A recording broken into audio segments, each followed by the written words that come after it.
My name is Atharie Salem. I'm 19 years old. My story is a pretty long one. So it has to do with veganism and a girl who is just a child running her own business. It started 3 years ago when I was 16. I was just getting into the kitchen, trying to cook my own meals. I was all about the protein life, gym life. I watched a documentary one night, and then after I did that, the same night I turned vegan. I said, I know all the facts now. I can't turn back from it.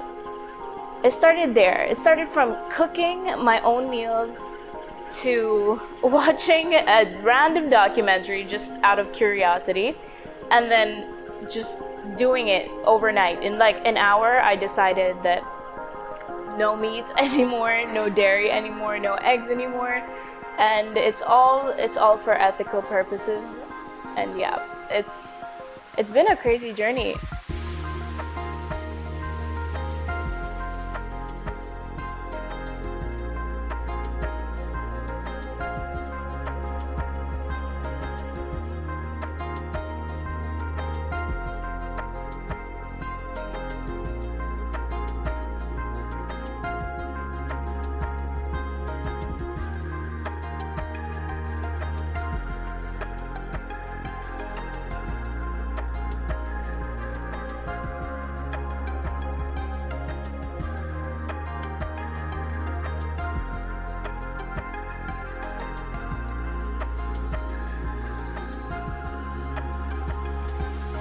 When I first went vegan, it was like, how do I start? How do I do everything on my own? But as I learned my way around the kitchen, I discovered a whole new world of vegan flavors, I never knew existed, actually.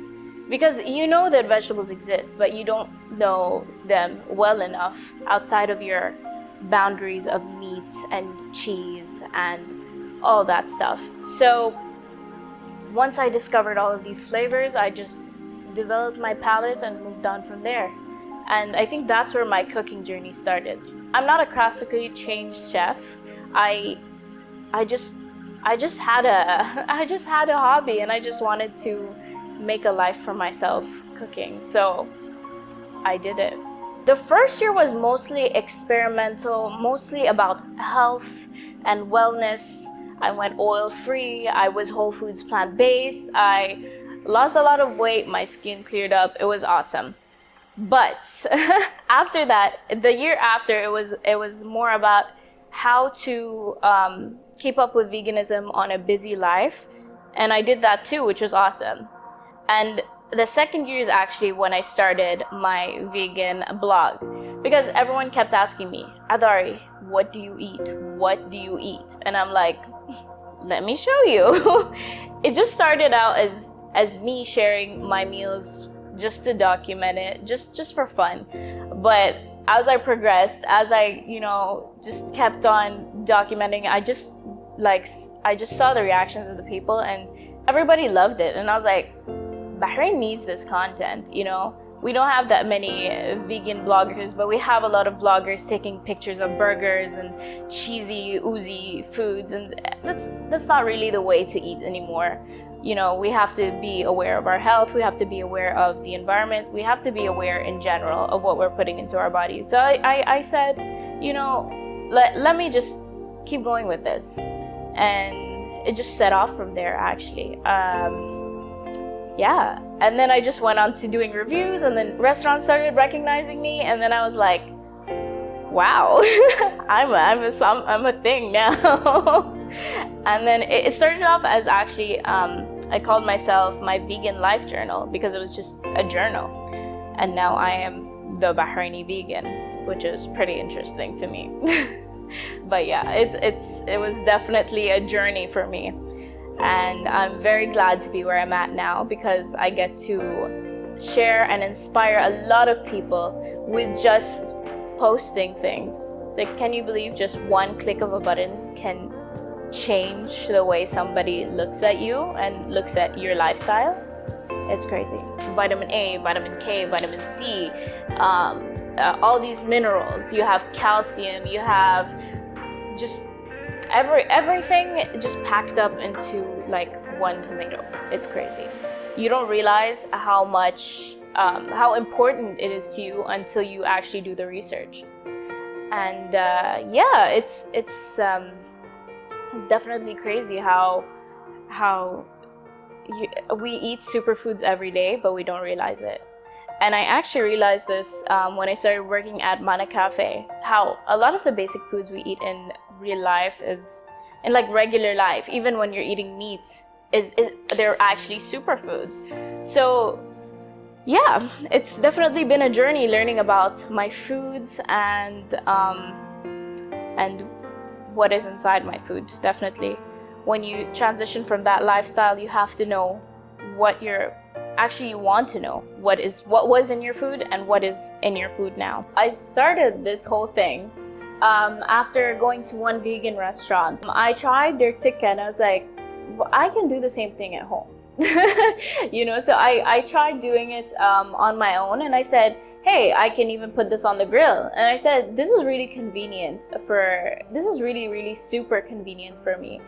I developed the flavor to my taste, and I tried to replicate it exactly to what it tastes like before, you know, with the actual meat. So I developed that, and I was like, hey, like, you know, let me bring it over to a picnic, you know, so that people can try and taste and we can have a nice day. It was like something I made just for friends at first. And then I brought it to one of our vegan picnics. It was organized by Plant-Based BH, and there were like about 20 people there. 20 people, 30 people, I don't know. There were a lot of people. And they all, when I came in, they were like, oh my God, wow, oh wow. And then I was like, oh, it's just, you know, it's nothing. And they all tried it and they were like, this is meat. And I said, no, it's not. And they were like, this tastes exactly like the real thing. When will you start selling? And I was like, selling?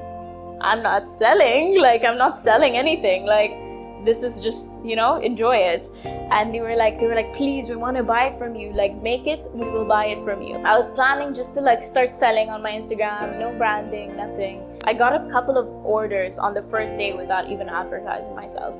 And it was a pretty stressful thing doing it to customers, like going and delivering my meat. But they really all enjoyed it, and they said, this tastes exactly like meat. And I was like, why don't I just take this further and make this a business, since people actually, there is a market for it. So developing it, I made sure it had the same fatty consistency, I made sure it had the same flavor, I made sure it had the same mouthfeel. With the soy, you have the same meaty mouthfeel. So I was like, this is awesome. Like, I could do this all on my own and start it. Just go ahead. And my friend actually pushed me to just start running. And once I started creating my logo, I started building a website just for fun, just to see my vision. I realized this could be actually a big thing. And my vision took off from there. I was like, why just one meat? Why not a range of meats? And I created a whole menu. So I have the tikka, I have the tropical tuna coming, and I have the king carnitas, I have the vegan roasted chicken coming. So a bunch of different things, a bunch of different ideas, and I have the hands to create these things. I have the know-how to develop these flavors and textures and bring them to the vegan market so that they can be easily purchased. I want to bring local flavors to the Bahraini market. We have Beyond Meat, we have Linda McCartney, but these are all like British American flavors. We need something closer to home that is vegan. So that was just the perfect opportunity for me to start. And when I developed that whole menu, I was like, you know, I want to take this further, definitely. What I want to do with the V word for the future, definitely in the coming month, is start selling this to restaurants or any type of businesses, and they can take this meat and put it into their dishes. So when a vegan walks into their restaurant, they don't have to ask, what vegan options do you have? Oh, just fries and a salad? They'll be like, no, we have tuna poke bowl for you, a vegan one. Oh no, we have mushroom tacos for you. You know, it's I definitely want to elevate the vegan game here. You know, you might have veggie tacos at your restaurant. Let's bring it a step up by having realistic, meaty, vegan tacos, something a vegan can enjoy. I realize vegans are not too wary of spending money. They're just looking for the best flavors there is. So I was like, why not? Take it to restaurants. Make sure that everywhere you go in Bahrain, you have a vegan option. A vegan is welcome. You can go and welcome all diets into your restaurant and essentially target a bigger market. Like, what's there to lose? So that is the future I see for the V word, and that is essentially my goal. Because who says you have to be vegan to have vegan food? Everyone can enjoy vegan food. Like, you know, eat your meat, have your dairy, you know, that's your life. But, you know, come on into the party. Try a little bit of, you know, what we have to offer. It's food. Everybody loves food, especially if it tastes good. So that's what's going on. In the future, in the very, very far future, I would love to have a restaurant with all my meats based like into dishes. So I want a full menu of my stuff, and I want a little supermarket on the side with all my things for sale. It would be really fun. But that's like a dream. Maybe 5 years from now, I'd look back at it and be like, oh, there she is. You know, with her restaurant and everything. But yeah, that is essentially my goal.